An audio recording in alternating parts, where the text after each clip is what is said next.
Boa tarde a todos. Eu queria agradecer ao Hélio e à Débora. Cadê a Débora? Está ali.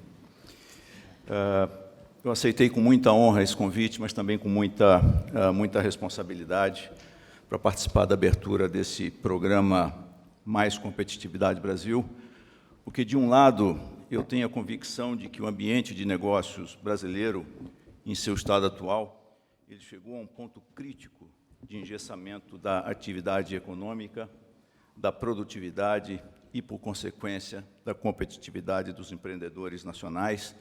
E nacionais aqui, eu não estou me referindo à propriedade, eu estou me referindo àqueles que trabalham no nosso país, e requer mudanças que não mais podem ser adiadas. E, de outro, também creio já haver um consenso bastante desenvolvido nos meios empresariais e no país como um todo sobre a situação atual do ambiente de negócios. O momento é, portanto, de unir forças propositivas e de ação para a implementação das mudanças necessárias.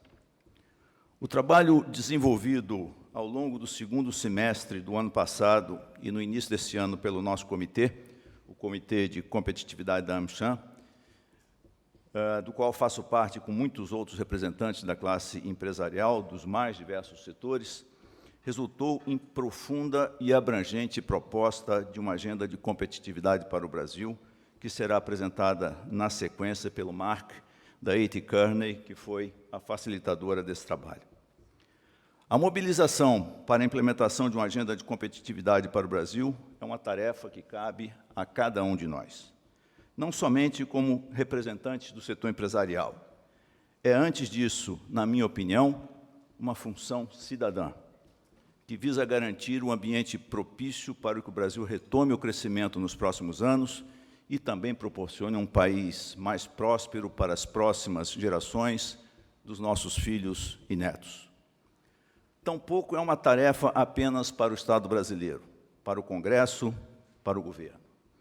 É algo que exigirá um esforço muito maior, conjunto, do empresariado, dos agentes de governo, dos congressistas, do Poder Judiciário, das organizações da sociedade civil, ou seja, da sociedade como um todo. Mas sendo o setor privado, by far, a principal fonte de renda e de emprego no país, é legítimo, esperado e necessário que contribuam com a sua visão para esse esforço. É o que estamos fazendo aqui hoje. Os temas abordados no programa Mais Competitividade não são novos. Refletem problemas com os quais nos deparamos no dia a dia, na nossa vida como cidadãos e dentro das empresas há algum tempo, e que foram se agravando na última década com a incapacidade de ajuste dos nossos marcos institucionais a um mundo em transformação e às transformações estruturais do próprio país. Mas sim há um sentimento que, embora não seja novo, tem crescido de forma preocupante nos últimos anos, chegando a seu ápice no momento de instabilidade e incertezas políticas e econômicas que estamos vivendo.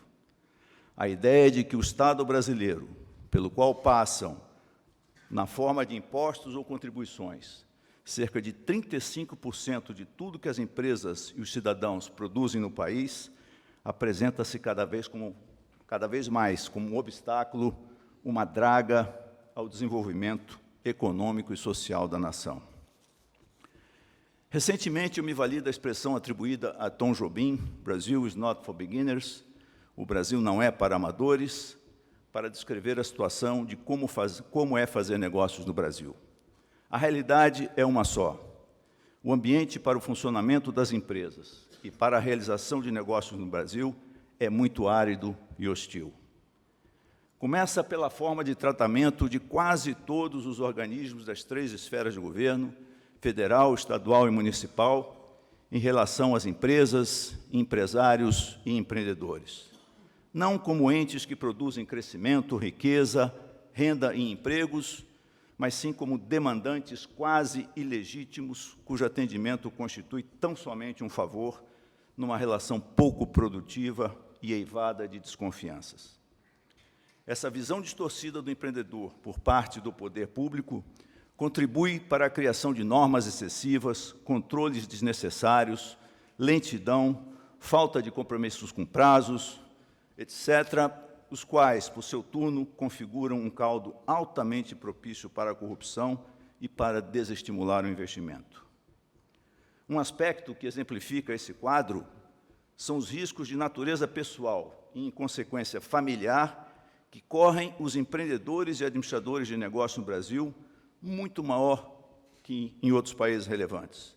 Por exemplo, eles podem ter as suas contas bancárias pessoais bloqueadas sem prévio aviso para pagamento de obrigações de sua empresa, mesmo após deixá-la. É um risco totalmente em aberto e é apenas um dos inúmeros exemplos desses riscos. Mas muito mais do que isso, e muito paradoxalmente, chegou-se a um ponto em que os empreendedores nacionais devem provar-se não somente capazes, num ambiente desvantajoso em relação aos seus principais competidores internacionais, mas também implorar para ter um mínimo de condições para realizar, empreender, gerar riquezas. Eu entendo que, dada a urgência e a gravidade da situação econômica atual, exacerbada pela crise política, é preciso despir-se de pudores em discutir mudanças que alterem profundamente o status quo do ambiente de fazer negócios, embora mantendo as conquistas dos países em diversas áreas nas últimas décadas. Como nos lembram os escritos do Prêmio Nobel de Economia Douglas North, estudioso da história econômica falecido no ano passado, as instituições guardam peso central e muitas vezes subestimado na história do desenvolvimento econômico. Hoje, os estudos da chamada nova economia institucional, escola por ele inaugurada juntamente com Robert Coase, são mainstream nos departamentos econômicos e de governo das melhores escolas do mundo. Embora haja ainda muita discussão sobre o papel dos diferentes fatores fundamentais para o desenvolvimento econômico das nações, a geografia, o comércio, a cultura, por exemplo, é certo que o arcabouço institucional permite uma ampla visão acerca da interação entre economia e política, o que é especialmente importante para o Brasil hoje. Essa digressão nos faz ver mais claramente certos aspectos da realidade que muitas vezes passam despercebidos no emaranhado de informações da experiência real. Diria North que as instituições, sejam elas representadas por relações ou regras formais ou informais, surgem como uma resposta das diversas sociedades aos custos para a interação econômica, os assim chamados custos de transação. Mas as soluções para um certo problema no passado estão na base de instituições que nem sempre são as mais adequadas para diferentes etapas do desenvolvimento. Como isso se aplicaria à situação brasileira atual? Os diversos estudos existentes sobre competitividade, entre os quais o da AmCham, comprova que os custos de transação do Brasil estão entre os maiores do mundo. Eu chamo a atenção aí para dois aspectos principais. O primeiro, mais óbvio, é que o aparato institucional brasileiro, formal ou informal, seja ele representado pela carga de impostos, pela ineficiência do Estado, pelo ambiente regulatório ou pela própria corrupção, representa hoje enormes custos de transações para as empresas. Não vou entrar em detalhes, porque muitos desses custos são quantificáveis e estão disponíveis nos diversos índices de competitividade, mas também muito presentes para qualquer empresa para investir, para pagar impostos, o que nos consome, em média, 2.600 horas por ano. Contratar e despedir funcionários, importar e exportar, ou mesmo parar de operar. O segundo aspecto é que precisamos ir mais fundo para entender por que surgiram esses custos e buscar alcançar consensos que nos levem à sua revisão.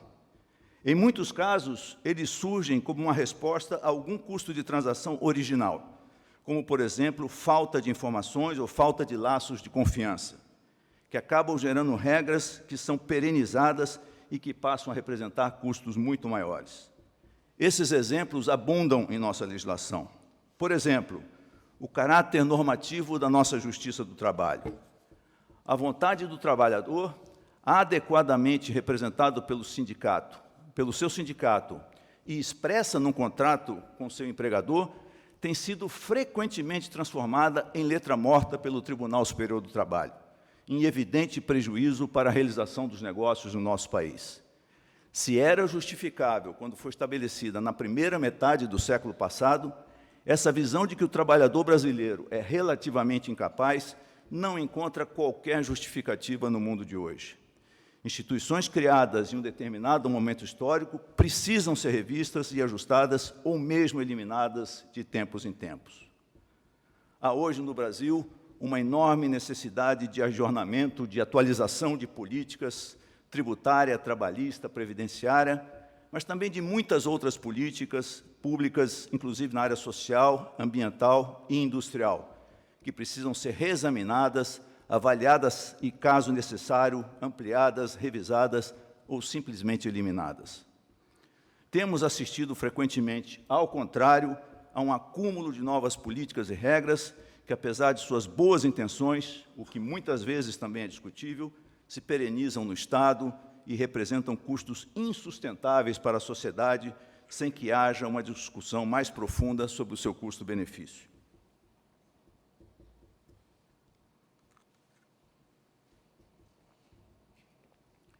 Todos sabemos que a Constituição de 1988 ampliou direitos sem prever a redistribuição de deveres no longo prazo, capazes de gerar receitas para lidar com esses desequilíbrios potenciais. As vinculações de receitas, meritórias se isoladamente tomadas, é um exemplo das distorções bem intencionadas então introduzidas. Mas talvez o caso da Previdência seja o mais grave. Por exemplo, a Previdência Rural se caracteriza, na verdade, por um sistema de transferência de renda praticamente sem cobertura dos contribuintes. O aumento da expectativa de vida e o fim do bônus demográfico, previsto para os primeiros anos da próxima década, acentuam esse desequilíbrio. E uma série de benefícios sociais, ligados ou não à Previdência, e que têm reajustes automáticos muito superiores à inflação, transforma esse quadro numa bomba de efeito retardado de gravíssimas proporções. Não pretendo ater-me aos detalhes desses grandes agregados, mas apenas ressaltar o fato de que é muito importante que se discutam, nos foros adequados, medidas urgentes para o reequilíbrio das finanças públicas, que tem sufocado o ambiente de negócios devido às insaciáveis demandas de novos impostos e às altas taxas de juros demandadas para financiar um déficit crescente e uma trajetória insustentável da dívida pública sobre o PIB. Precisamos de credibilidade e confiança para reverter o círculo vicioso em que as autoridades que atualmente nos governam meteram o país. Esses são ingredientes indispensáveis para o retorno dos investimentos, principal motor para o retorno do crescimento e, por decorrência, do aumento saudável da arrecadação, não dos impostos. Observo, entretanto, que a urgência das reformas não significa que elas se aplicam apenas no curto prazo. Pelo contrário, é necessário realizar reformas estruturais no curto prazo que reequilibrem a trajetória das finanças públicas no médio e longo prazo, agindo de forma determinante sobre as expectativas. Buscar o reequilíbrio no curto prazo, a qualquer custo, tem o alto risco de não nos tirar do círculo vicioso. A saída para este aparente dilema é, de novo, credibilidade e consistência, que permitirão reduzir o custo dessas reformas no curto prazo.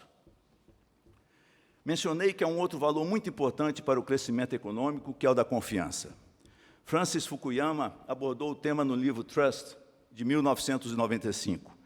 Diferentemente do fim da história, as ideias desse trabalho abriram portas para o debate sobre o papel das culturas para o desenvolvimento econômico das nações.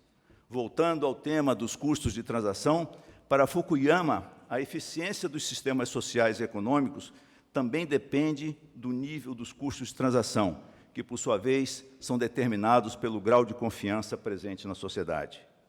Essa confiança se manifesta, sobretudo, na construção dos sistemas morais, que refletem o papel das culturas para os desafios da construção de sistemas cooperativos. E aqui eu o cito: se as pessoas confiam umas nas outras porque elas operam de acordo com um conjunto comum de normas éticas, fazer negócios custa menos. Essa sociedade vai estar mais apta a inovar organizacionalmente, porque um nível mais alto de confiança permite a emergência de uma ampla gama de saudáveis relações sociais. Como que isso pode iluminar a nossa situação? Quando ainda existe um adequado grau de confiança, a sociedade acaba recorrendo a um alto grau de formalização e a um aparato legal excessivo, aumentando de novo os custos de transação e atrasando o desenvolvimento. No Brasil, ao contrário, por tudo que já expus, vivemos a economia da desconfiança, termo que foi cunhado por Luiz Hans.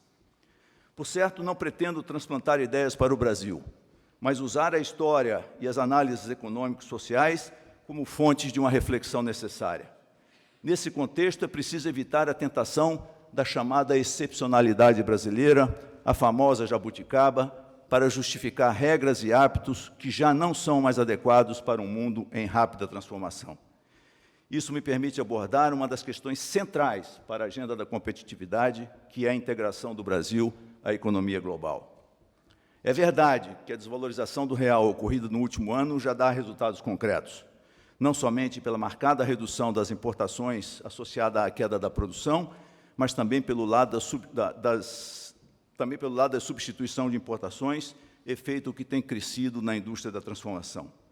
Mas a desvalorização por si só, além de ser altamente volátil, como assistimos mais recentemente, não toca nos graves problemas estruturais da economia brasileira. Aqui é importante, mais do que nunca, não perder de vista que os esforços são sempre relativos. Mesmo se existentes, eles podem ser insuficientes se os nossos pares, os nossos competidores, fazem mais do que nós. Há uma agenda de integração que depende apenas de decisões no mais alto nível e de negociações. Não depende de recursos orçamentários e, portanto, não tem qualquer justificativa para não ser imediatamente implementada. É impossível hoje discutir competitividade sem uma revisão ampla da política de comércio exterior. Nesse ponto, as tarifas não são hoje o que mais importa. Os grandes ganhos estão na facilitação do comércio e na redução das barreiras não tarifárias. Estudo de 2015 da CNI estima que o impacto tarifário dos atrasos na exportação brasileira seja equivalente a uma sobretarifa de 13%. Para além das questões da facilitação do comércio e de negociações comerciais, é preciso desenvolver um consenso em torno de políticas de comércio exterior que permitam ao país beneficiar-se de suas vantagens comparativas e, ao mesmo tempo, ampliar a produção interna de atividades que estejam relacionadas à inovação e ao aumento da produtividade. Eu não tenho dúvidas de que a exportação de produtos do agronegócio continuará a ser um dos carros-chefes do nosso desenvolvimento. O que teria sido do Brasil nos últimos anos se não fosse o agronegócio, meu ministro? Mas, para que isso seja sustentável, precisamos ter uma visão mais estratégica da agregação de valor, sobretudo através de uma rede de serviços e logística que sirva de suporte a atividades inovadoras. Desse ponto de vista, a infraestrutura é muito importante, mas não é suficiente. Precisamos pensar com foco nos próximos 20 e 30 anos, no sentido de construir uma visão de futuro que permita aos investidores, sejam eles do agronegócio, da indústria ou dos serviços, se enxergarem num projeto de país e concretizarem os investimentos para tal. Não basta, portanto, construir estradas, portos, ferrovias e rodovias, por mais importantes e necessárias que elas sejam para o escoamento da produção de certas regiões. É preciso pensar como essa logística pode facilitar a agregação de valor no longo prazo, mediante o processamento, a agregação de serviços e a utilização mais intensiva de tecnologia da informação e da biotecnologia. A discussão sobre reindustrialização ganha novo foco, uma perspectiva de longo prazo. Queremos, sim, continuar a exportar tanto produtos do agronegócio como bens industriais e serviços, mas, ao mesmo tempo, temos que fazer melhor que os nossos parceiros, criando novas oportunidades de negócios, como na teoria do Blue Ocean, abrindo caminho aos pioneiros cujas vantagens podemos oferir com antecedência. O fato de que teremos, ao longo dos próximos 30 anos, a incorporação de milhões de consumidores do mundo, vide China e Índia, ao mercado consumidor, abre portas enormes para o Brasil como exportador de alimentos. Mas o desafio está em como agregar valor a esses alimentos e torná-los algo mais desejável do que simples commodities. Falar em competitividade significa falar conjuntamente de produtividade e de custos unitários do trabalho. No longo prazo, os diferenciais do custo unitário do trabalho tendem-se a diluir-se e a maior fonte de crescimento são os aumentos da produtividade. O Brasil tampouco tem obtido resultados favoráveis aqui diante dos seus pares, notadamente porque a produtividade total dos fatores, aquela que espelha o melhor uso da tecnologia, tem sido muito baixa. O crescimento tem vindo da incorporação de mais quantidade de trabalho e não do seu uso mais eficiente. Aqui, a melhor receita é o aumento da concorrência, o que nos remete uma vez mais à importância de acentuar a reinserção do Brasil de forma mais ousada nos fluxos de comércio mundial e de aprofundar um planejamento nacional que nos permita andar na direção escolhida. Começando a encaminhar-me para a conclusão, não poderia deixar de mencionar algumas palavras sobre a dupla crise política e econômica que acomete o Brasil desde o ano passado e cujo desfecho ainda é difícil de prever em toda a sua plenitude. O melhor cenário disponível é que as dificuldades atuais poderão ser superadas em certa medida no final de 2016, o que permitiria alguma melhoria econômica ao longo de 2017. Mas tudo é muito incerto e dependerá da existência de uma liderança que seja capaz de formular e implementar uma nova narrativa de país, construindo consensos capazes de determinar prioridades na direção do reequilíbrio fiscal e macroeconômico, mas também de uma agenda muito mais ampla de competitividade que reinstaure no país políticas mais horizontais, eliminando as distorções que foram se acumulando, sobretudo nos últimos 5 anos. Os economistas divergem sobre quase tudo, mas um ponto de acordo é que as pessoas e os agentes econômicos reagem a incentivos. Precisamos realinhar os incentivos para o funcionamento da economia no país, liberando amarras, mas fazendo com que as empresas tenham condições mais horizontais de competição e livrando a economia de um estado glutão que a sociedade já não é mais capaz de suportar. Está provado pelos resultados dos últimos anos que incentivos baseados em políticas de balcão não funcionam, porque desconsidera a situação mais ampla da competitividade do setor relativamente à economia e ao mundo. Nesse ponto, não vou fugir ao bordão de que a crise constitui oportunidade. Já assistimos no passado a situações assim, sobretudo nos anos 90, em que houve avanços concretos, empurrados pela sociedade e sacramentados pelo Congresso Nacional na área fiscal. Além de várias reformas regulatórias aprovadas, o ciclo de ajuste culminou na aprovação da Lei de Responsabilidade Fiscal em 2000. Mas a velocidade de transformação do mundo está cada vez mais acentuada, ainda que assistamos a um período de incertezas na economia mundial. As tecnologias de informação e das comunicações instauram um novo ritmo e também estão alterando profundamente as condições de inovação da mão de obra.